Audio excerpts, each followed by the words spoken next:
जय हिंद। वेलकम आपका हमारे इस चैनल पे। सो फ्रेंड्स, एक इम्पॉर्टेंट अपडेट लेके आए हैं नंबरदार से रिलेटेड।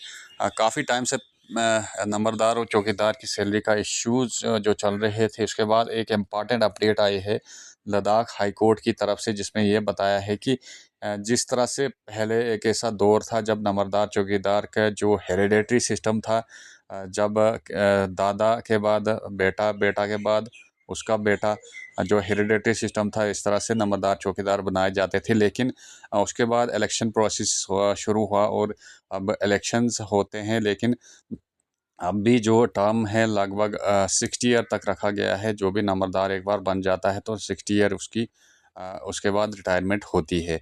लेकिन लद्दाख हाई कोर्ट की तरफ से एक इम्पॉर्टेंट अपडेट आई है, जिसमें ये बताया गया है कि जो भी नंबरदार होंगे उनकी टर्म जो है 5 ईयर होगी। आफ्टर 5 ईयर इलेक्शंस होंगे और इलेक्शंस के बाद जो है नया नंबरदार हर 5 साल के बाद चुना जाएगा। जैसे पंचायत में मेंबर और सरपंचीज़ को चुना जाता है हर 5 साल के बाद, और इसी तरह से नंबरदार को भी हर 5 साल के बाद रिक्रूट किया जाएगा या फिर उसके लिए इलेक्शंस किए जाएंगे।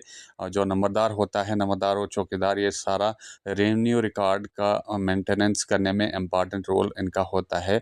गांव की हर छोटी मोटी जो भी रिन्यू रिलेटेड रिकॉर्ड्स होते हैं, ये नंबरदार और चौकीदार मेंटेन करते हैं और इम्पॉर्टेंट रोल प्ले करते हैं।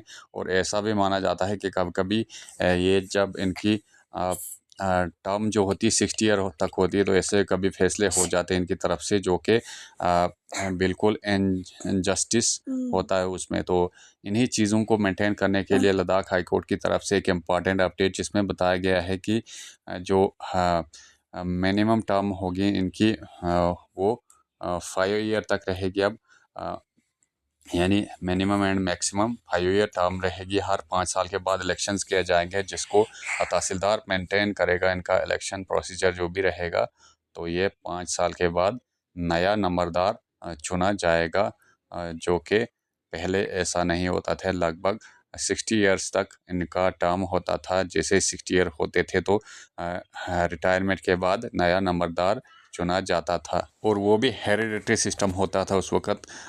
जैसे ही अगर नंबरदार की डेथ होती थी या रिटायरमेंट होती थी, उसका बेटा उसके बाद आता था। लेकिन अब आने वाले टाइम में हो सकता है कुछ चेंजेस आएंगी, और हो सकता है कि हर 5 साल के बाद नया नंबरदार थ्रू इलेक्शन प्रोसेस ये चुना जाएगा, और एक फिक्स टर्म के बाद नया नंबरदार जो है वो मिलेगा समाज को। तो ऐसी ही वीडियो देखने के लिए हमारे चैनल को सब्सक्राइब करें। धन्यवाद।